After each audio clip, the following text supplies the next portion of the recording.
Baik, Assalamualaikum warahmatullahi wabarakatuh. Apa kabar Anda semua? Semoga kita selalu dalam sehat walafiat dan selalu dalam lindungan Allah Subhanahu wa taala dalam menjalankan aktivitas kita sehari-hari. Pada kesempatan kali ini saya akan menjelaskan mengenai materi kita, yaitu materi tentang teknologi dan informasi. Istilah teknologi berasal dari perpaduan dua kata, yaitu tekne dan logos. Nah, kalau dalam bahasa Yunani memiliki arti keterampilan, sedangkan logos berarti ilmu.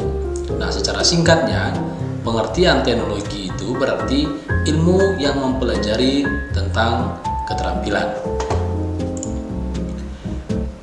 Penggunaan teknologi oleh manusia dimulai dengan pengubahan sumber daya alam menjadi alat-alat sederhana. Contohnya penemuan prasejarah tentang kemampuan mengendalikan api telah menaikkan ketersediaan sumber-sumber pangan. Nah, sedangkan penciptaan roda seperti karet ban banyak membantu manusia dalam bepergian dan mengendalikan lingkungan masyarakat, ya, pada umat manusia. Yang dulunya roda itu dari batu, kemudian dari kayu, dan sekarang dari karet yang mempunyai teknologi canggih.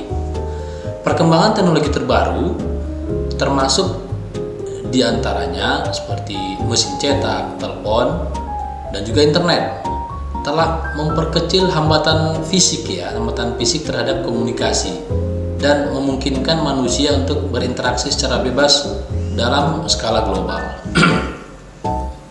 Kemudian tetapi tidak semua teknologi digunakan untuk tujuan damai, seperti adanya pengembangan senjata penghancur, senjata nuklir yang semakin hebat. Sebenarnya nuklir ini telah berlangsung sepanjang sejarah, mulai dari senjata nuklir, senjata nuklir dan biologi dan lainnya sebagainya. Nah, kemudian teknologi telah mempengaruhi masyarakat dan sekelilingnya dalam banyak cara, ya. Pada kelompok masyarakat, teknologi telah membantu memperbaiki ekonomi, termasuk ekonomi global masa kini, ya, dan telah memungkinkan bertambahnya kaum rebahan akibat dari teknologi yang terbaru sekarang. Nah, banyak proses teknologi menghasilkan produk sampingan yang tidak dikehendaki, yang disebut dengan pencemaran, ya, karena industri baik itu industri nuklir, industri penggalian sumber daya alam seperti minyak, dan juga pencemaran dari limbah-limbah industri, ya, dan menguras sumber daya alam yang dapat merugikan dan merusak bumi dan lingkungannya. Ya, berbagai macam penerapan teknologi telah mempengaruhi nilai suatu masyarakat, dan teknologi baru seringkali mencuatkan pertanyaan-pertanyaan untuk etika baru, maksudnya untuk perilaku baru, ya. Dengan adanya teknologi baru tentunya memberikan pertanyaan tentang bagaimana berperilaku terhadap teknologi yang baru tersebut. Sebagai contoh, meluasnya gagasan tentang efisiensi dalam konteks produktivitas manusia, ya, suatu istilah yang pada awalnya hanya menyangkut permesinan, ya. Contoh lainnya adalah tantangan norma-norma tradisional. Semakin tingginya, semakin maraknya teknologi baru mempengaruhi budaya dan norma-norma tradisional yang ada di dalam lingkungan masyarakat juga. Nah, keadaan ini membahayakan lingkungan. Bisa jadi teknologi yang terbaru sekarang itu keadaannya bisa membahayakan lingkungan dan mengucilkan manusia. Nah, penyokong paham-paham seperti paham transhumanisme dan teknoprogressisme atau progresisme memandang proses teknologi yang berkelanjutan sebagai hal yang menguntungkan bagi masyarakat dan kondisi manusia. Tentu saja paling sedikit hingga saat ini diyakini bahwa pengembangan teknologi hanya terbatas bagi umat manusia. Oke, secara umum teknologi dapat didefinisikan sebagai entitas ya, benda maupun tak benda yang diciptakan secara terpadu melalui perbuatan dan pemikiran untuk mencapai suatu value atau nilai ya. Nah, dalam penggunaan ini teknologi merujuk pada alat dan mesin yang dapat digunakan untuk menyelesaikan masalah-masalah di dunia nyata. Istilah ini banyak mencakup hal ya, dan juga meliputi alat-alat sederhana, kemudian mesin-mesin yang rumit, stasiun luar angkasa, perangkat lunak. Mesin tidak harus berwujud ya, teknologi mesin juga tidak harus berwujud seperti teknologi virtual, perangkat lunak, metode bisnis, dan lain sebagainya. Teknologi juga digunakan untuk merujuk sekumpulan teknik-teknik. Dalam konteks ini, teknologi adalah keadaan pengetahuan manusia saat ini tentang bagaimana cara memadukan sumber-sumber guna menghasilkan produk-produk yang dikehendaki dan juga menyelesaikan masalah, memenuhi kebutuhan atau memuaskan keinginan, seperti meliputi metode teknis, keterampilan, proses, teknik, perangkat, dan bahan mentah. Seperti teknologi medis atau teknologi luar angkasa ya, yang merujuk pada keadaan pengetahuan dan perangkat disiplin pengetahuan masing-masing.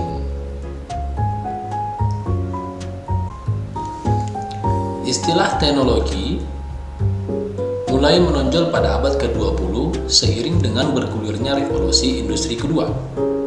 Nah, pengertian teknologi berubah pada permulaan abad ke-20 ketika para ilmuwan sosial Amerika yang dimulai oleh Thorsten Veblen menerjemahkan gagasan dari konsep Jerman, yaitu teknik ya, menjadi teknologi. Dalam bahasa Jerman dan bahasa-bahasa Eropa lainnya, perbedaan hadir di antara sebutan teknik dan teknologi yang saat itu justru nihil dalam bahasa Inggris dari kalimat teknologi tersebut, karena kedua istilah ya, teknik dan teknologi biasa diterjemahkan dalam bahasa teknologi ya. Jadi dulunya bahasa teknologi itu sebenarnya dimulai dari bahasa Jerman dan bahasa Eropa lainnya ya. Kalau bahasa Jermannya itu disebut dengan teknik. Nah, kemudian kalau bahasa Eropa lainnya disebut dengan teknologi.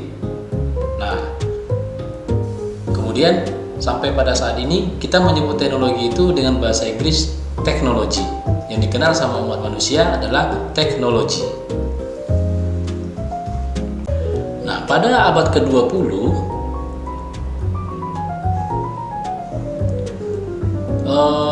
revolusi industri merupakan periode penemuan teknologi-teknologi baru, terutama dalam bidang pertanian, manufaktur, pertambangan, metalurgi, dan transportasi yang digerakkan oleh penemuan teknologi tenaga uap ya.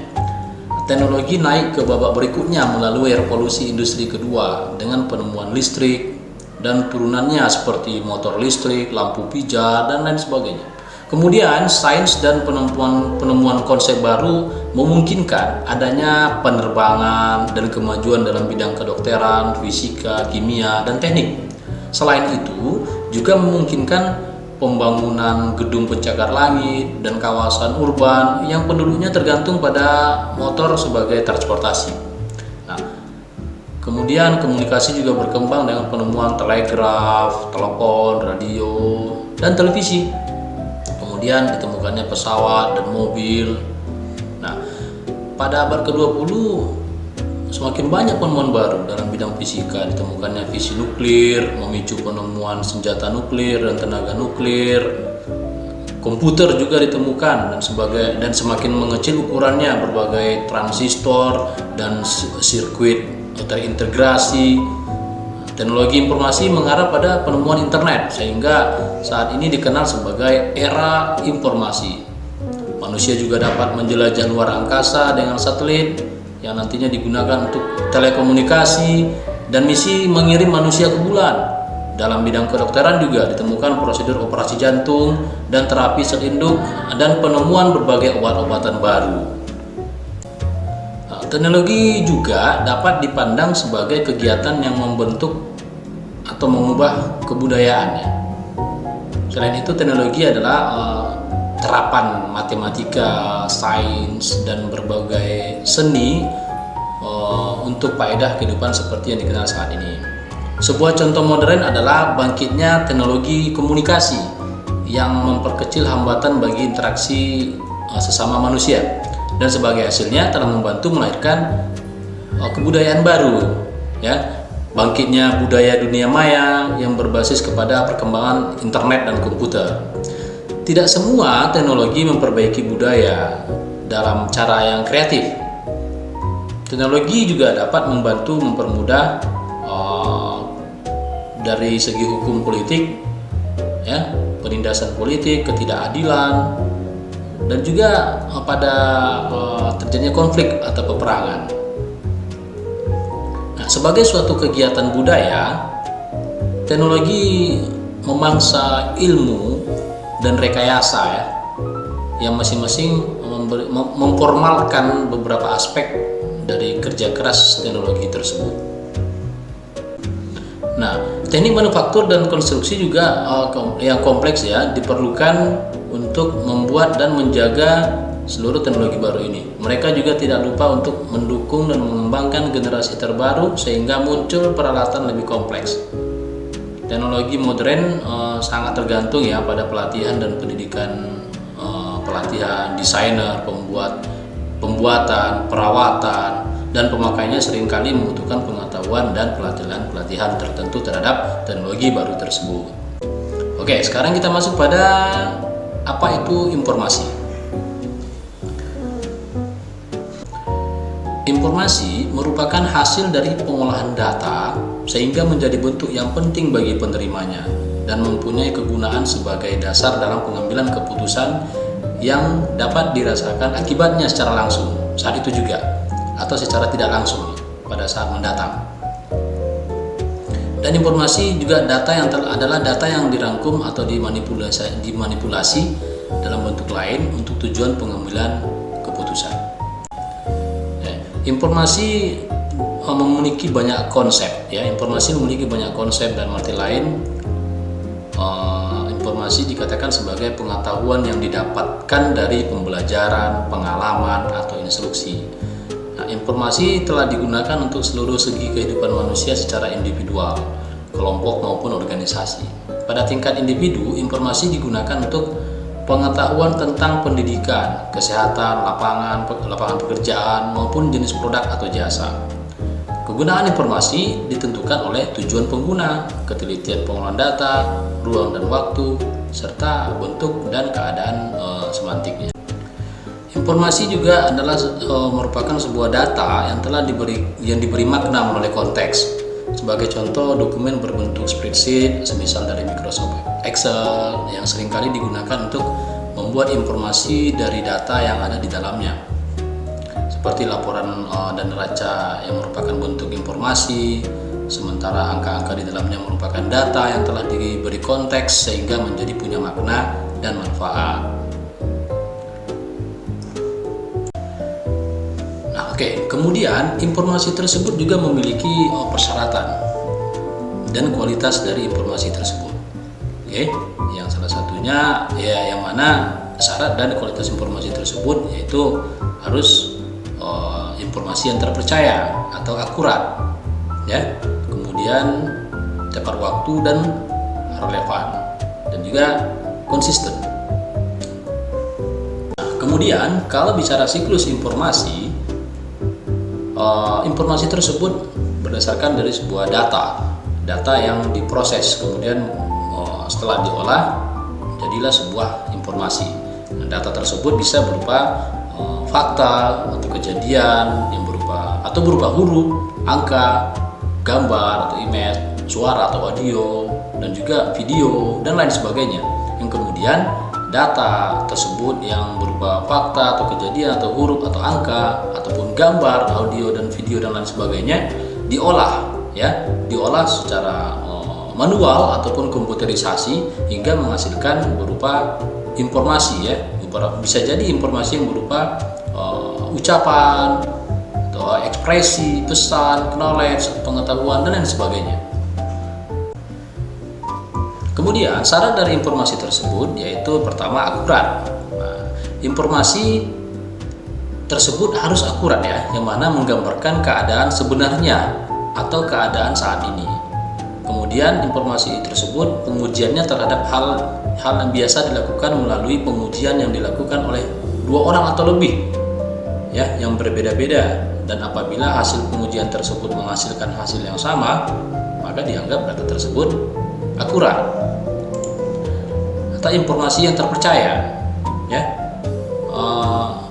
Contohnya dalam sebuah manajemen, suatu informasi harus dapat dipercaya. Tingkat kepercayaan informasi tersebut dapat memberi dampak pada hasil keputusan yang diambil apabila informasi tersebut terpercaya. Nah, informasi yang diterima oleh pengelola dalam organisasi atau manajemen organisasi tersebut merupakan informasi yang benar, maka keputusan yang diambil dapat tepat dan optimal.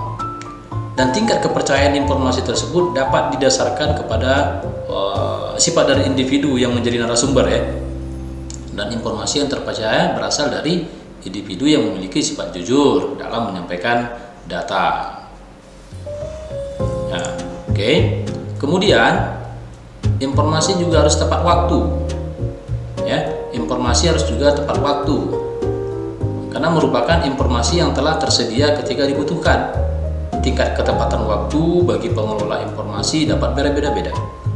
Perbedaan terletak dari tingkat kebutuhan pengelola informasi terhadap keberadaan informasi dalam waktu yang ditentukan. Kemudian relevans atau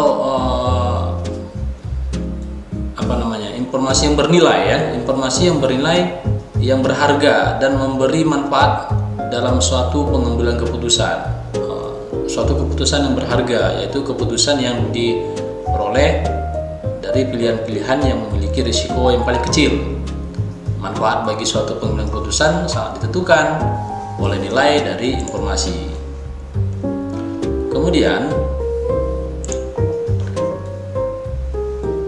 relevan juga, isi suatu informasi harus sesuai dengan apa yang kita butuhkan ya, dengan berbagai tingkatan pada kunci atau keyword yang kita cari ya. Contohnya kata kunci padi, isi informasi berupa pengenalan padi, ciri-ciri padi, contohnya cara budidaya padi dan lain sebagainya. Kemudian konsisten, informasi harus konsisten ya, tidak boleh berubah-ubah.